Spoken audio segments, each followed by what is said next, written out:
Now turning stateside, the Senate has passed a controversial 6-bill government funding package after a brief partial government shutdown. Just after midnight, senators voted in favor of passing the $1.2 trillion spending package in a 74-24 vote. The text for the group of bills was only unveiled Thursday morning, leading to upset among several Republicans in both the upper chamber and the House. A majority of Republicans in the lower chamber voted against the appropriations measures.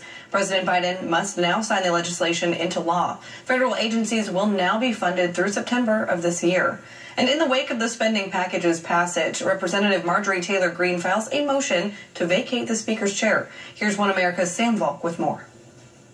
I support Republicans holding the majority next conference, but we need a Speaker of the House that knows how to negotiate, knows how to walk in the room, knows how to hold the line, and knows how to defend America first and the values and the policies that President Trump will bring.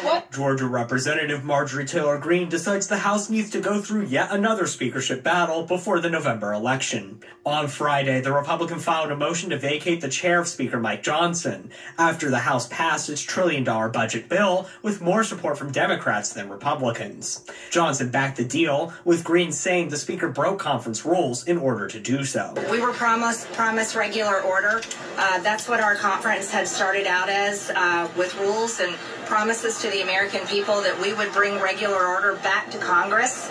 Speaker Johnson has betrayed that by passing 3 CRs. The representative spoke exclusively to One America's John Hines right after she filed the motion to vacate, and she said that the budget bill passed by Johnson's House funds all sorts of far-left pet projects. Forced all of us to vote on a bill that would fund abortion up until full term, that doesn't do anything to secure our border. And this comes after people are seeing this video that's horrifying to every single American, where there's a large group of military-aged men, illegals, rushing the border, running over Border Patrol, running over the National Guard. Speaker Johnson totally gave up every ounce of authority he had as House Speaker. Since the motion was filed, some Democrats have come out and said they will back Speaker Johnson and stop him from being vacated. Will you vote to keep Mike Johnson in as Speaker? Yes, I will. Why is that? Because it's absurd. He's getting kicked out for doing the right thing, keeping the government open.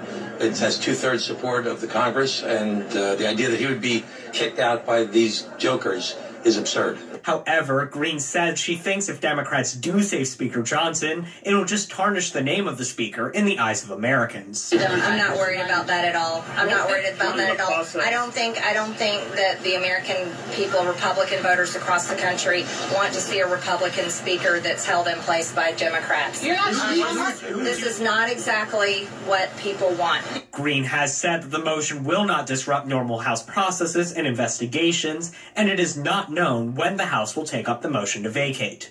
Sam Volk, One America News. I consider Marjorie Taylor Greene to be my friend. She's still my friend, but she just made a big mistake.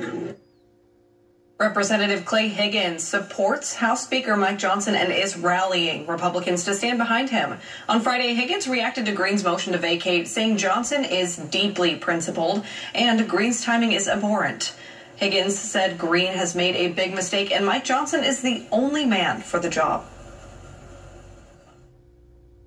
The only guy in history that could potentially perform and help us navigate through these very dark and challenging times when he has to deal with a one-vote majority in the House of Representatives. He's got a Democrat-controlled Senate and a weaponized Democrat-controlled White House. You got one guy that can deal with that. You know who it is? My brother, Mike Johnson. I stand with Mike. Haggins said he expects his colleagues to do the same.